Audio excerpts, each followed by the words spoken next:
उत्तर प्रदेश में एसआईआर प्रक्रिया जारी है, जिसे लेकर चुनाव आयोग और बीजेपी विपक्ष के निशाने पर बनी हुई है।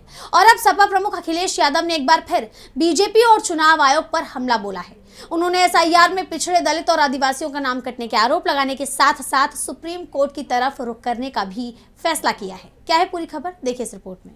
उत्तर प्रदेश में चल रही एसआईआर प्रक्रिया को लेकर चुनाव आयोग सपा प्रमुख के निशाने पर है और अब अखिलेश यादव ने एक बार फिर इस प्रक्रिया के तहत फॉर्म 7 के जरिए पीडीए समाज के वोट काटने के आरोप लगाए हैं। एक्स पर उन्होंने इससे जुड़े एक लंबी फेहरिस्त भी साझा की है और साथ ही बीजेपी पर हमला बोला है। उन्होंने बीजेपी को निशाने पर लेते हुए कहा कि बीजेपी का फर्जीनामा और चुनाव आयोग की बंद कबूतरी आंख का विस्तार पूर्वक विवरण। फर्जी फॉर्म 7 में जितने भी नाम दिखे वो बस पीडीए से हैं, पिछड़े हैं, दलित हैं, अल्पसंख्यक मुस्लिम हैं। नाम कटवाने के षड्यंत्र की सूची में कहीं कुर्मी, कहीं पटेल, कहीं पाल, कहीं मौर्य, कहीं लोध, कहीं लोधी, कहीं कुर्मी, कहीं यादव, कहीं पासी, कहीं पासवान, कहीं अन्य कोई पीडीए।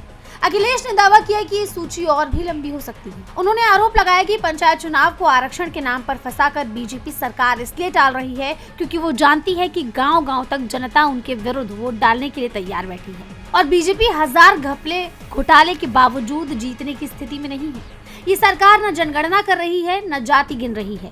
भाजपा पूरी तरह नाकाम सरकार है। जिनके नाम काटने की कोशिशें हो रही हैं, सबकी कहानी एक ही जगह जाकर जुड़ती है, जाति से। उन्होंने सीधे तौर पर कहा कि बीजेपी जानती है कि उसकी मनमानी पर प्रशासन कोई एक्शन नहीं लेने वाला। उन्हें पता है कि वो फर्जी फॉर्म 7 भरेंगे और चुनाव आयोग या प्रशासन कुछ नहीं करेगा। लेकिन अखिलेश ने बीजेपी और चुनाव आयोग को सावधान करते हुए ये भी कहा कि समाजवादी पार्टी अपनी लड़ाई लड़ेगी, जिला प्रशासन के पास भी जाएगी और सुप्रीम कोर्ट तक भी जाएगी। पीडीए वाले कयामत तक लड़ेंगे और पीडीए के वोट के अधिकार की लड़ाई, क्योंकि वोट छिन गया तो सब छिन जाएगा।